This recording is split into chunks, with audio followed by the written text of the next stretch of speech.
Anak gadis hilang, istri hilang, suami ngilang. Atas nama bahagia. Padahal sepanjang Ramadan yang lalu kita mendengarkan tausiah bahwa bahagia itu bukan harta, bukan raga tapi jiwa. Bahagia itu bukan lahir tetapi suasana batin. Bahagia itu bukan material, bukanlah finansial tetapi spiritual. Betul? Apa itu boleh kita kaya finansial, boleh kita ganteng atau cantik secara fisikal, boleh pintar secara intelektual, tapi kalau tidak matang spiritual, Anda belum tentu lolos melewati ujian kehidupan.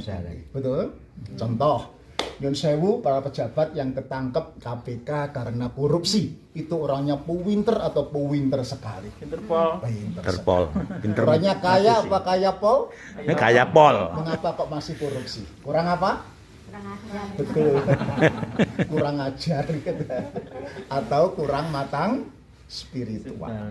Lalu apa spiritual itu? Adalah kemampuan menghadirkan Allah Tuhan. Tidak hanya ketika panjenengan di masjid atau di mushola, tidak hanya ketika umroh atau puasa, tidak hanya ketika di vihara atau di gereja, tapi Allah hadir di mana saja, kapan saja, sedang apa saja.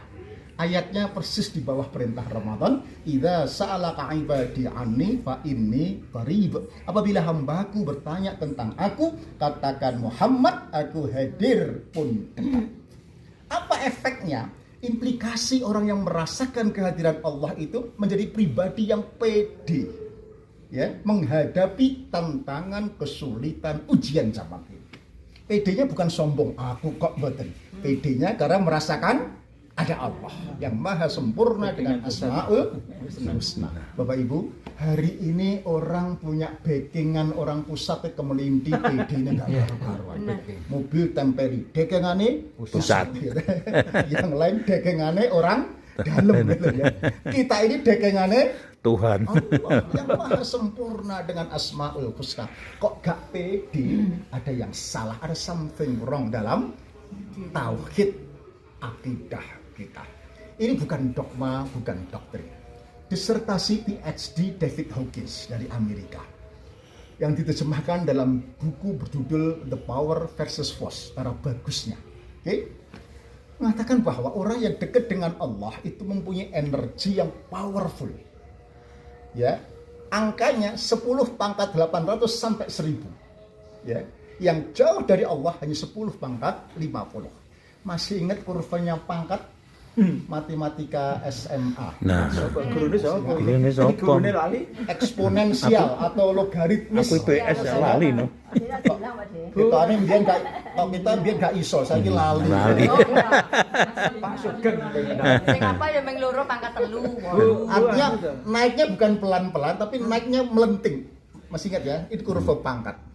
Orang yang dekat dengan Allah punya energi yang powerful. Sedemikian rupa suasana batin itu selalu tenang, bahagia, hening, penuh harap, anti sambat, mengerti, memaafkan, ya apapun yang terjadi. Betul. Bayangkan kalau disingkat, ini pribadi yang selalu syukur. Asyukru ala kulli hal. Sebaliknya, orang yang jauh dari Allah itu pribadi yang mindset atau batinnya itu pemarah, menghina, melecehkan, hopeless, gak ada harapan. SMS, iri, benci, dengki, SMS, suka melihat orang susah, susah melihat orang Senang. Kalau di kelompok ini, sekaya apapun dia, sehebat apapun jabatannya, tidak pernah akan bisa bahagia. Betul?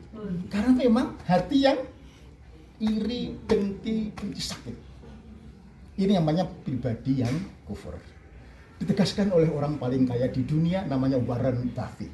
Kekayaannya menyalip Bill Gates di tahun 2009. Tahun kemarin asetnya dihitung 4.300 triliun rupiah. Jangan gak usah bayangkan asetnya, ngitung nole piro rodok bingung. Nole piro. Orang paling kaya di dunia ini mengatakan bahwa Bahagia itu bukanlah orang yang kaya. Bahagia itu bukan orang yang hebat dalam segalanya, tapi bahagia itu orang yang mampu menemukan hal sederhana dalam dirinya lalu mensyukurinya. Pak D mensyukuri dengan apa yang ada. Kenapa saya sebut Pak D tiap hari beliau dengan Pak Sapa itu selalu bersyukur ya, bisa sehat. Bambang Kombes. Selalu tiap hari itu saya baca. Ya. Men lonceng. Artinya bukan hanya mensyukur tapi memberi, berbagi, berkontribusi. Ayatnya sebetulnya ada, yaitu alladzina yunfiquna fis sarra'i wat dharra wal kadhiminal ghaidha wal 'afina 'anil nas wallahu yuhibbul muhsinin. Nek bahasa Jawa rada gampang. Memberi. Begini. Artinya untuk bisa bahagia nggak perlu nunggu kaya atau hebat dalam segalanya. Bisa potong kompas, syukuri yang ada dengan cara memberi, berbagi, berkontribusi. Nek bahasa Jawa, sing podo aruhan, sing podo awehan, luman tur entengan tulung liyan. Sing podo awehan, kalau rezeki berlebih ya memberi dengan infak, zakat, sedekah. Ramadan sampun ya, zakat fitrah sampun. Bentar lagi zakat Idul Ada. udah. Tapi ketika kemudian rezeki sedang tidak baik-baik saja, karena memang daya beli turun, yang naik daya jual, Pak. Daya jual maksudnya ada kulkas, ada sepeda motor, itu meningkat sekali. Meningkat di mana? Oke? Karena jual apapun, bisnis apapun susah. Termasuk saya, bisnis properti susah. Sing tuku gak